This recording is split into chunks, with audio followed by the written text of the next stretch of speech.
Empresas podem excluir a ajuda de custo do home office da contribuição para o INSS. Olá, sou Daniel Branco, sócio da Branco Advogados, e vou comentar mais essa notícia com vocês hoje. Recentemente, a Receita Federal publicou uma solução de consulta dizendo que as ajudas de custo que são fornecidas pelas empresas para os funcionários trabalharem de home office, principalmente durante a época da pandemia, podem ser excluídas da base de cálculo do INSS. Ou seja, existe uma discussão muito grande porque, na verdade, todo tipo de salário pago para o funcionário sofre a incidência do INSS. Mas a previsão da lei trabalhista é que as ajudas de custos podem ser excluídas dessa base de cálculo, ou seja, elas não são consideradas salário, ainda que sejam pagas de forma habituais. Por conta desses últimos anos, dos eventos da pandemia, onde todo mundo teve que ficar em casa, muitas empresas resolveram adotar o sistema de ajudar os funcionários a arcar com parte do custo que eles tinham nas próprias casas, por conta do horário no qual eles tinham que trabalhar para as empresas. Havia uma certa dúvida sobre se esse procedimento estava correto ou não, e a Receita Federal recentemente deu uma orientação dizendo que sim, esse valor pode ser excluído da base do INSS. A única questão que ficou pendente, que ainda vai ser analisada provavelmente pela Receita Federal e pelas empresas, é qual é a forma de comprovar essa ajuda de custo. Ou seja, a Receita Federal não quer que esse valor, essa ajuda de custo que é dada para o funcionário,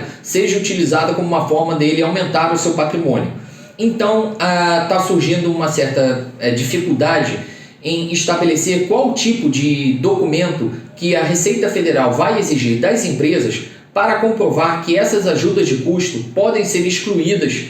da base de cálculo do INSS. Porque para empresas pequenas, até você consegue conversar com os empregados e pedir para eles fornecerem alguma documentação comprovando os custos que eles têm com o aumento de luz, de internet e coisas relacionadas que eles utilizam para a prestação dos serviços, e tentar demonstrar isso para a Receita Federal de que o valor que está sendo reembolsado para o empregado está condizente com o aumento de custos que ele teve. No entanto, para empresas muito grandes, isso se torna praticamente impossível, porque é muito difícil conseguir de milhares de funcionários a comprovação, e talvez a quantidade de papel de informações seja um negócio muito avassalador para que as empresas consigam organizar tudo isso e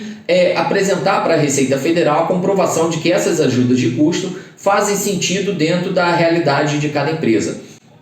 Uma forma que está sendo adotada por muitas empresas é a utilização de um valor fixo mensal com base no gasto médio dos funcionários. Muitas empresas estão fazendo isso e a Receita Federal ainda não se manifestou se isso é um critério válido ou se ainda isso pode ser questionado pela Receita Federal e o que a Receita Federal vai considerar na hora de fazer a exclusão dessas ajudas de custo da base do INSS. Nós vamos continuar acompanhando para ver se a Receita Federal dá uma orientação um pouco mais objetiva e talvez que beneficie um pouco as empresas na hora de comprovação desses valores, até principalmente pela correria que foi a pandemia, sendo que muitas das coisas teve que ser feito às pressas e não teve muita forma de pensar isso de uma maneira bem organizada para futura apresentação para a Receita Federal.